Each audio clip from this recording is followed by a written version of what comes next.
Por decreto ley del 13 de octubre de 1863, el presidente Francisco Solano López ordena la construcción de una capilla para la Virgen de Nuestra Señora Santa María de la Asunción, patrona del Paraguay.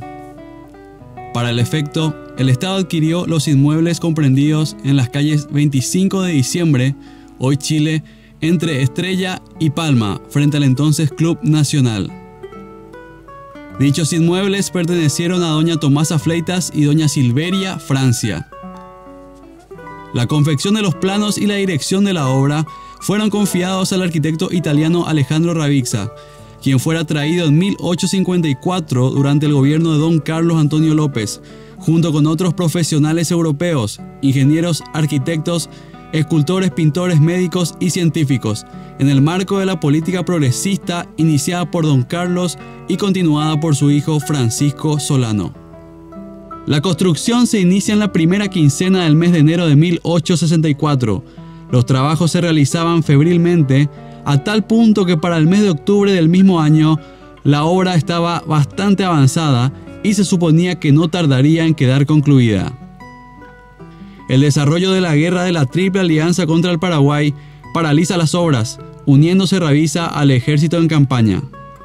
La devastación casi total del país al finalizar la contienda impidió la conclusión de las obras durante más de 70 años.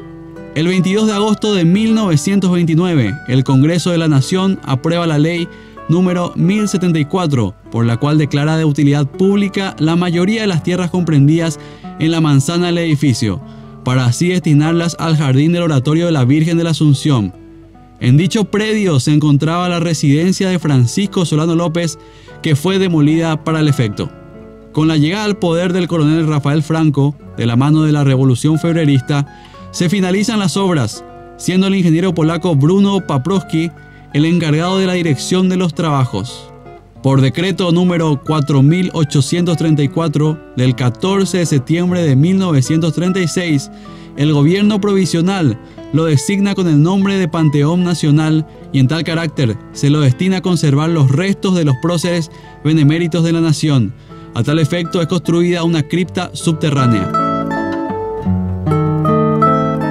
El Panteón Nacional es inaugurado el 12 de octubre de 1936 ante una multitud emocionada que recibe las cenizas del mariscal Francisco Solano López, rescatadas de Cerro Corá.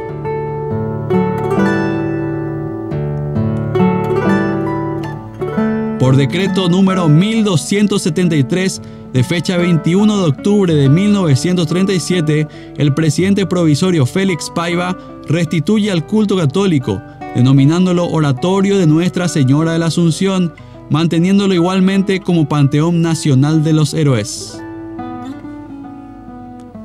El altar de la Virgen se inaugura posteriormente, retirándose el altar con la imagen de Cristo ubicada hasta entonces, sin conocerse su destino hasta hoy. Otro detalle llamativo es la eliminación de los capiteles y el alto relieve ubicado en el frontis del edificio, donde estaban representados el campesino, el soldado y la mujer paraguaya.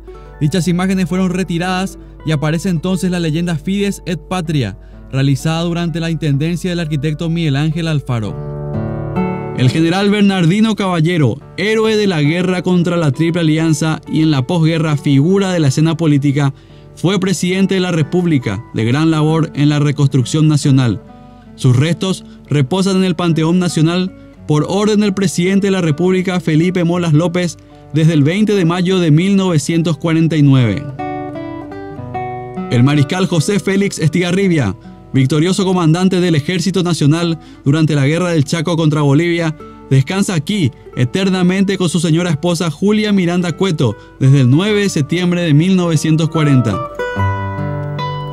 El general José Dubigis Díaz, ejemplar y carismático soldado paraguayo, uno de los jefes militares más queridos y admirados por el mariscal López.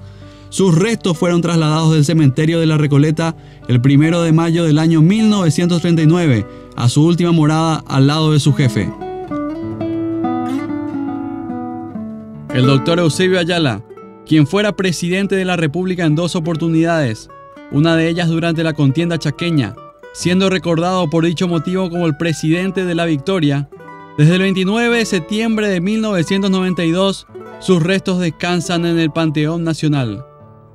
El doctor Eligio Ayala, considerado como uno de los presidentes de la República más honestos y capaces, el estadista reposa aquí desde el 1 de marzo del 2011. El gran Emiliano R. Fernández, excombatiente de la Guerra del Chaco, poeta soldado, cantor de las glorias épicas nacionales, descansa junto a los héroes de la patria desde el 4 de octubre de 2011. Los restos del capitán Antonio Tomás Yegros, uno de los oficiales más distinguidos del ejército independentista, fueron llevados al Panteón Nacional de los Héroes el 14 de mayo de 1965. Don Carlos Antonio López, primer presidente constitucional de la República, estadista y progresista, considerado por muchos como el mejor presidente en la historia de la República del Paraguay. Sus restos descansan en el Panteón Nacional desde 1937. Urnas con restos de los campos de Acostañú y del soldado desconocido de la contienda chaqueña merecidamente ocupan este sitial solo correspondido para héroes de la patria. Una bandera reposa sobre el lugar que correspondería al padre de la patria, el supremo doctor Gaspar Rodríguez de Francia. Según la tradición popular, sus restos fueron profanados de la iglesia de la Encarnación y lanzados al río Paraguay.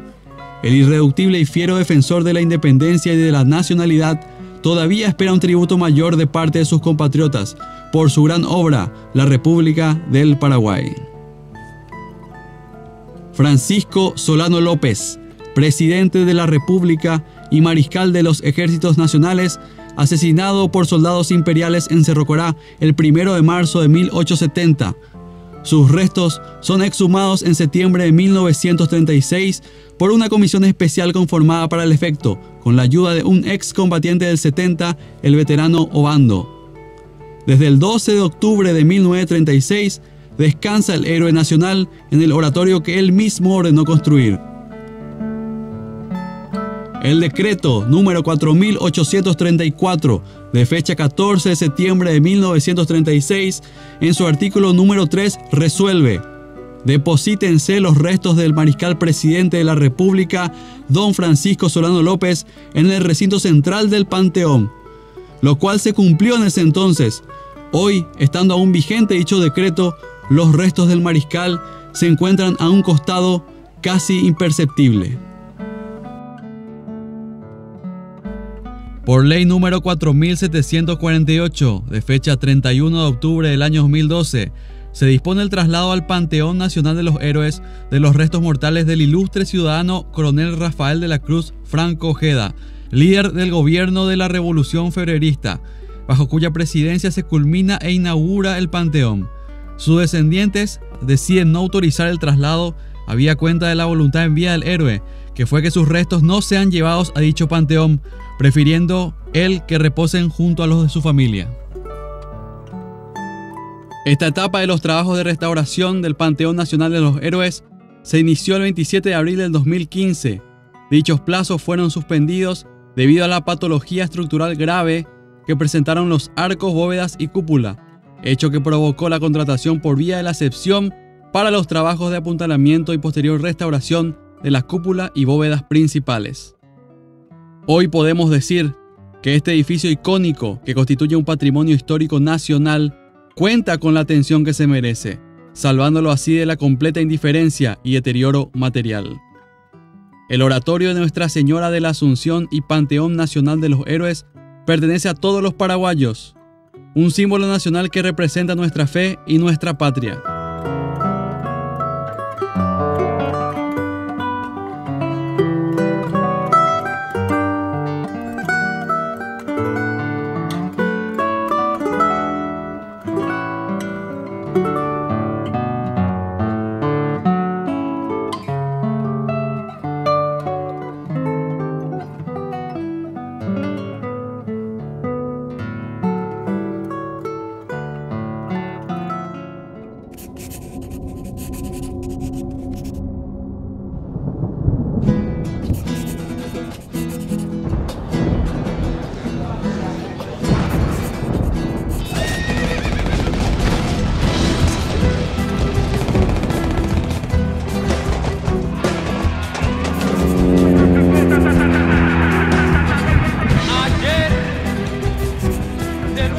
objetivos de paz y progreso. Hemos salido